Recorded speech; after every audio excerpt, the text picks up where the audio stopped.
วัสดีครับอยู่กับช่องเกิดมากอย่าลืมกดไลค์กดแชร์ฝนตกหนักมากเลยครับตกมา3-4 โมงครับหนักแล้วก็หยุดไปพักหนึ่งแล้วก็ตกต่อเนี่ยตกมันหนักน่าจะทั้งคืนไม่รู้พรุ่งนี้จะมีแดดไหมฝนตกเนี่ยรอบเลยครับตกมันไม่หยุดเลยไม่ต่อหนักสุดๆเลยหนักตกหนักมากเลยแนวฟ้าขาวเป็นเปลี่ยนไ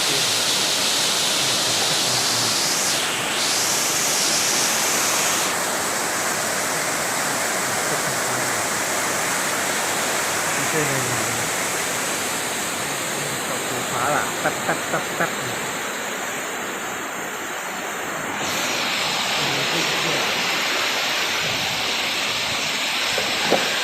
ตกหนักมากเลยตกฝ่าข้างในเปียกเลยเปียกมากเลยนี่ตกไม่ใช่ในนี้ที่มีคนวิ่งพายุเข้าตกกระหน่ำมาใช่ตอนนี้3 คนตกหนักมากเปียกมันไม่ก็เปียกกันเลยตกหนักมากนี่แบบเปียกเลยเราพายุเข้านี่เนี่ยเดี๋ยวตกนี่พวกกินเจออกพรรษาโอ้แม่ถึง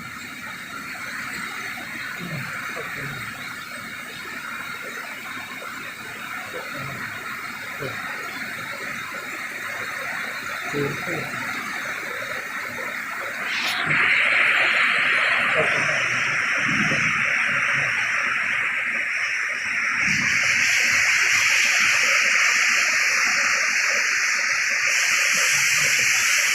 ายุเข้าเนี่ยเขาบอก4 โมงฝนตกถึงหยดเนี่ยเปียกกำลังเปียก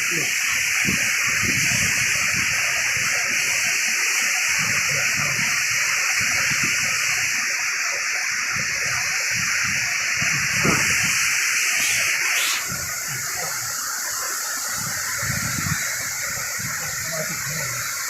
เปียก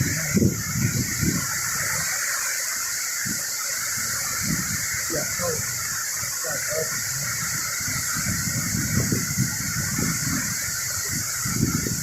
ฝนตกเนี่ยมีรถวิ่งอยู่ไม่ใช่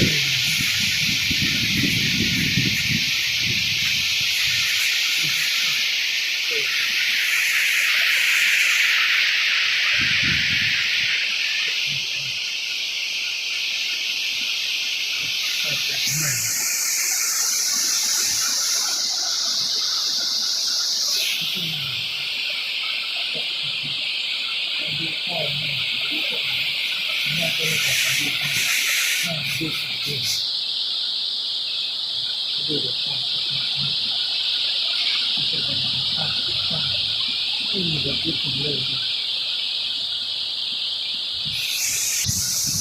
ตกใจมาก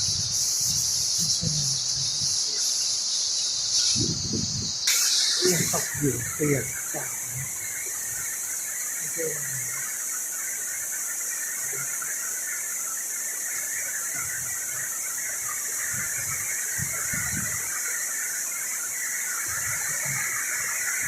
ยนี่คือที่เหลือ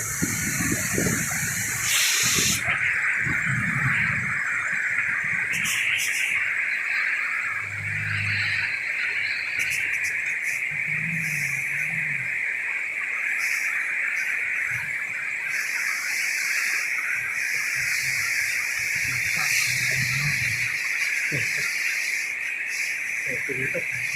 เยอะไม่ใช่มี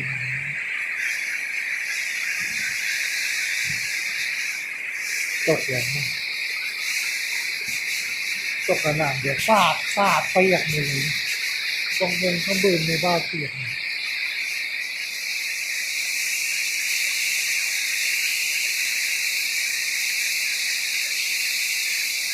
ก็มีรถขี่ผ่านเรื่อยๆพายุเข้าแน่พายุตกรถเข้าแน่พื้นเปียก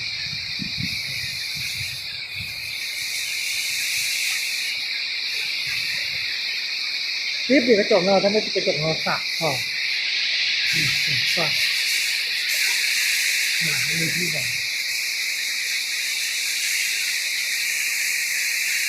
เข้ามาที่ไหนเปรียบเปลี่ยนพื้น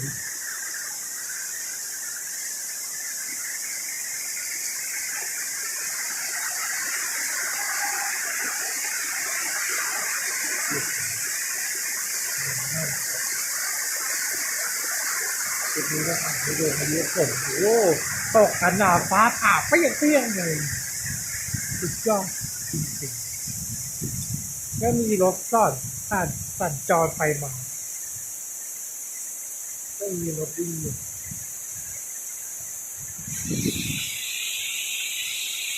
ตกน่าจะแรงเหมือนกันตกทีเปียกสนามตกทีเปียกสนามเปียกมากเลยพายุโซนลมเข้าตกแต่ถึงรอเข้าเลยนี่จะตกปากมาเรื่อยๆ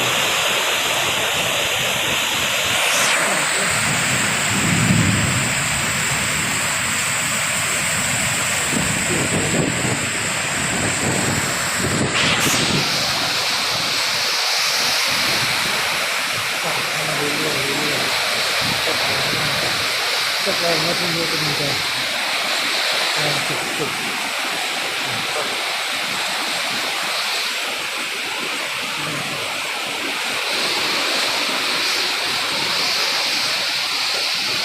กแรงมากตกแรงไม่หยุดเลยนะนี่มันฤดูฝนหรือฤดูร้อนกันแน่เนี่ยโอ้ตกกระหน่ำเลยถ้าตกอย่างนี้น้ำจะท่วมบ่อย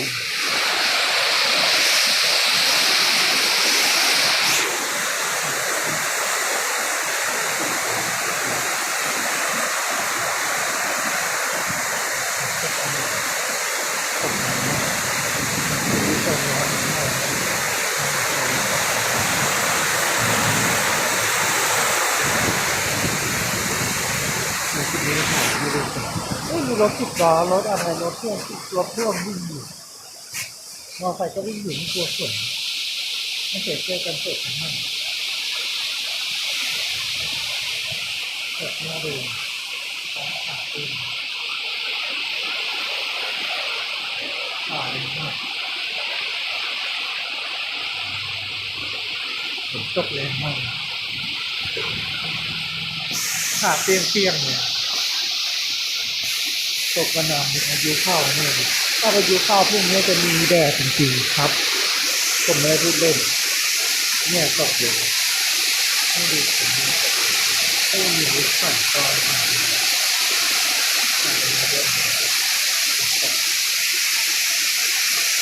ตกแรงจริงๆไม่มีรถสั่นตอน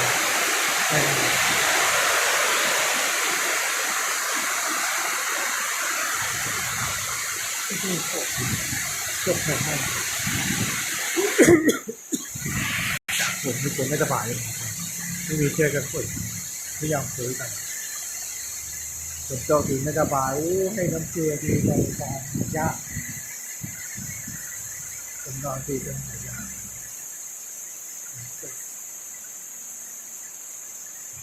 ฝนตกอีกแล้ว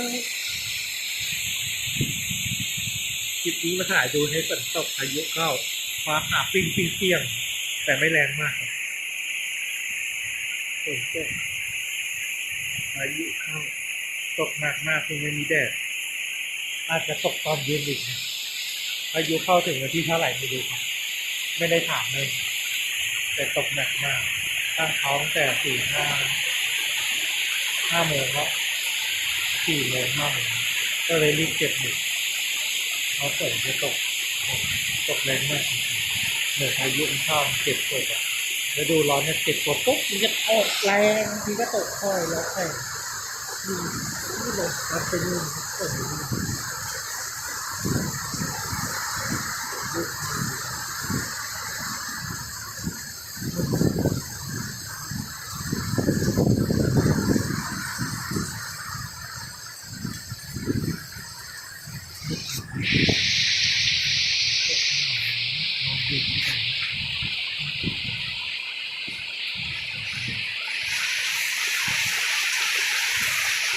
อย่าลืมกดไลค์กดแชร์คลิปนี้มาถ่ายให้ดูฝนพายุเข้าครับสวัสดีครับอย่าลืมกดไลค์กดแชร์ต้นมหาชัยด้วยนะครับสวัสดีครับจบคลิปเพียงเท่านี้ครับ